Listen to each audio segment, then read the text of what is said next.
Salut à tous, votre stratégie comporte-t-elle les 3 éléments qui vous permettront d'être rentable? Peut-être le moment de vérifier.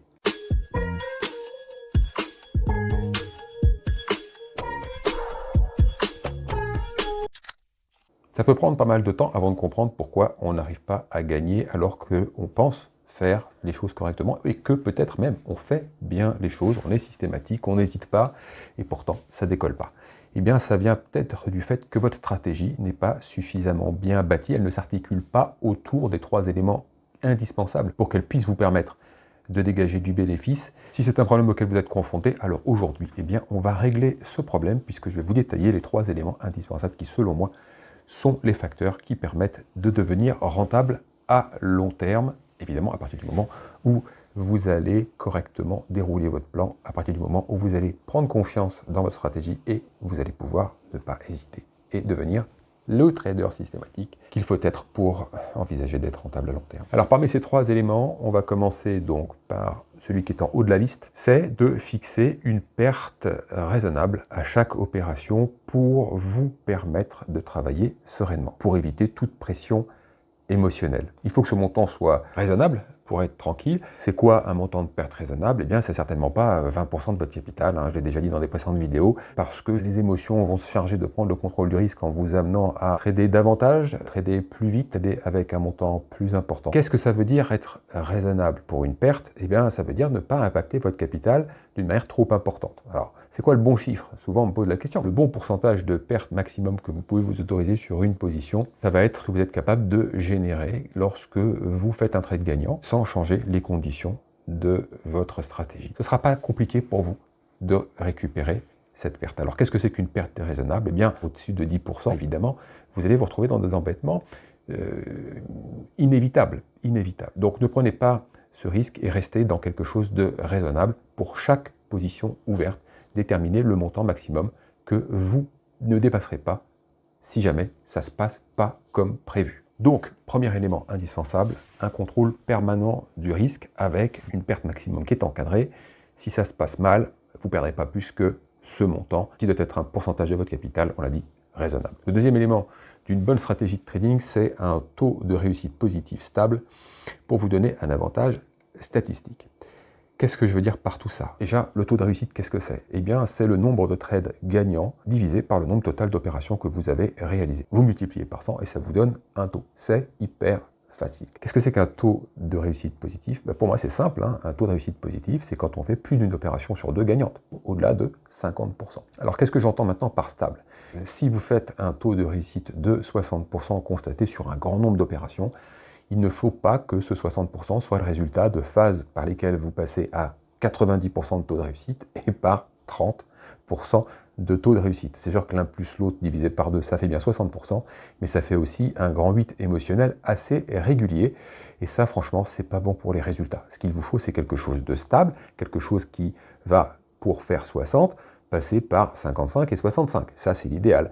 Vous ne vous éloignez jamais tellement de la moyenne, quelle que soit la phase de marché. Si vous avez constaté ce chiffre sur un très grand nombre d'opérations, à ce moment-là, eh bien, vous avez un taux de réussite positif qui est stable et qui est donc propice à ce que vous puissiez garder un comportement systématique parce que vous ne passerez pas par des phases où on passe du plafond à la cave. Alors, je l'ai dit et je le répète, un grand nombre d'opérations, mais aussi des phases de marché différentes, de manière à avoir quelque chose de réellement représentatif de ce que donne votre stratégie en fonction des phases de marché. Volatile, pas volatile, directionnel, non directionnel. Au chapitre du taux de réussite, il faut aussi parler du maximum drawdown, c'est-à-dire qu'il faut faire l'analyse de ce taux de réussite. Comment est-ce que ce résultat, ce pourcentage, a été obtenu? Est-ce que dans le grand nombre d'opérations qui a servi à déterminer le calcul, il y a cette longue suite d'opérations perdantes qu'on appelle le maximum drawdown? Et si il y en a une, parce qu'il y en a toujours, eh bien vous devez absolument l'analyser avec beaucoup de précaution pour vous demander si après, justement, toutes ces pertes additionnées, il vous reste suffisamment de capital pour pouvoir encore ouvrir une position, et puis encore une autre, de manière à pouvoir aller vers les opérations gagnantes qui vont vous amener potentiellement vers ce taux de réussite. Je dis potentiellement parce que pour moi, un taux de réussite, il est toujours potentiel.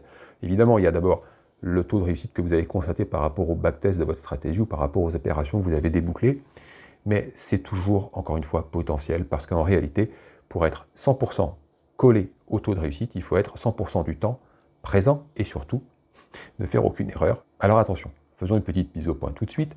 Ce n'est pas parce que vous avez un taux de réussite de rêve tel que je viens de l'évoquer que vous allez pour autant gagner de l'argent, parce qu'il vous manque un troisième élément. Et c'est ce troisième élément déterminant que nous allons détailler tout de suite. Mais avant ça, je vous propose de faire une petite pause, parce que si jamais vous apprenez quelque chose dans cette vidéo, eh bien, mettez-moi un like. Ça va aider l'algorithme à référencer la vidéo et à la proposer à d'autres personnes qui ont peut-être, comme vous, envie d'apprendre. Et puis si vous n'êtes pas déjà abonné, profitez-en pour le faire, activez les notifications, comme ça vous serez prévenu de la prochaine vidéo que je vais mettre en ligne la semaine prochaine, parce que j'en mets une chaque semaine en ligne. C'est le vendredi en général, mais ça peut changer. Et puis si vous êtes nouveau sur YouTube, sachez que si vous vous abonnez et que vous activez les notifications, ça ne coûte pas d'argent. Le troisième critère de toute bonne stratégie de trading, c'est de pouvoir compter sur un ratio gain-perte positif, stable aussi, pour vous donner, cette fois-ci, non pas un avantage statistique, mais un avantage mathématique. Donc pour résumer, nous avons un contrôle du risque qui vous apporte un avantage émotionnel, 2, un taux de réussite qui vous apporte un avantage statistique, et 3, un ratio gain-perte qui doit vous procurer un avantage mathématique. Qu'est-ce que j'appelle un avantage mathématique positif? Eh bien, c'est d'avoir des montants moyens de gains supérieurs au montant moyen de vos pertes. Très simple.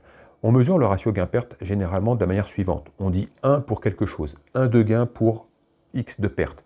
Dans ces cas-là, si on voulait avoir quelque chose d'équilibré, on dirait un ratio gain-perte de 1 pour 1. Quand je gagne 1, et quand je perds 1. Bon, ça c'est bien, c'est constaté sur un grand nombre d'opérations toujours, à travers des phases de marché différentes, de préférence toujours. Puis, si ce ratio gain-perte est de 1 pour 1, eh bien vous comprenez qu'avec un taux de réussite, par exemple, de 60%, eh bien vous êtes sûr de faire du bénéfice, puisque vous allez gagner 6 fois sur 10 et perdre 4 fois sur 10, donc il vous restera évidemment un résultat positif. Alors, il faut bien faire attention à ce ratio gain-perte, parce que c'est peut-être à cause de ça que vous ne réussissez pas encore à gagner. Vous avez peut-être un bon contrôle du risque, qui fait que vous ne prenez pas des grosses paumes parfois, que vous avez peut-être aussi un bon taux de réussite, et vous ne comprenez pas pourquoi. Regardez du côté justement du montant moyen de vos gains et du montant moyen de vos pertes, parce que c'est là que se situe le problème, il n'y a aucun doute là-dessus. Évidemment, avoir un ratio gain-perte de 2 pour 1, c'est génial.